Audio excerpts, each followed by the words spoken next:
میں اس قانون کو قبول نہیں کرتا ہوں.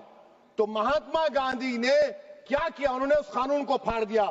تو میں گاندھی کی طرح اس قانون کو پھاڑتا ہوں. یہ انکانسٹیٹیوشنل ہے سر.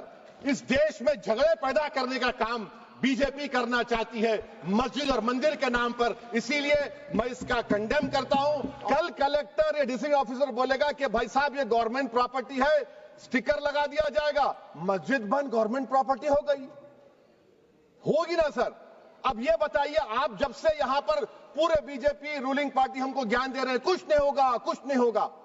میں دلیل کے ساتھ بتا رہا ہوں آپ. میں یہ وقف ترمیمی بل کی مخالفت میں کھڑا ہوا ہوں. کسی ایک شاعر نے بڑا اچھا کہا تھا, جب بھی ضمیر و ظرف کا سودا ہو دوستو, جب بھی ضمیر و ظرف کا سودا ہو دوستو, قائم رہو حسین کے انکار کی طرح. سر, یہ وقف ترمیمی بل بھارت کے غیور مسلمانوں کے ایمان پر, عبادت پر ایک حملہ ہے. نریندر مودی کی حکومت نے اس ملک کی سب سے بڑی اقلیت کے خلاف ایک اعلان جنگ کر دیا, اور یہ جنگ نہ صرف میرے جسم پر ہے بلکہ میری آزادی پر, میری سماجی اور معاشی مارجنلائزیشن پر ہے, میری شہریت پر ہے. میرے مدرسے, مسجدوں, خانقاہوں اور درگاہوں کو نشانہ بنایا جا رہا ہے.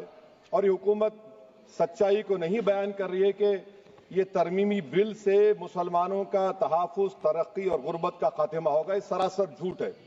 سر, اگر آپ آئین کے آرٹیکل 14 کو دیکھیں گے تو اس میں لکھا ہوا ہے ایکول پروٹیکشن.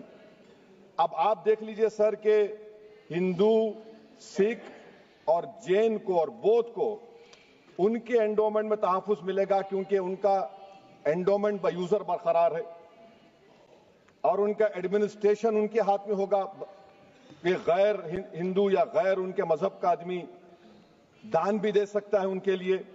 اور انڈومنٹ بورڈ کا تحفظ بھی ملے گا کیونکہ اس کے اوپر اوور رائڈنگ کلاز اپلائی نہیں ہوگا, لیمیٹیشن کا قانون اس پر اپلائی نہیں ہوگا.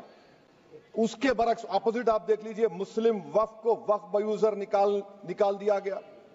ایک مسلم وقف کی جائیداد پر قبضہ ہوگا, لیمیٹیشن لگے گا تو جو انکروچر ہے, جو قابض ہے, وہ راتوں رات مالک بن جائے گا, اور ایک غیر مسلم وقف بورڈ کو ایڈمنسٹر کرے گا. یہ آرٹیکل 14 کے ایکول پروٹیکشن کا وائلیشن.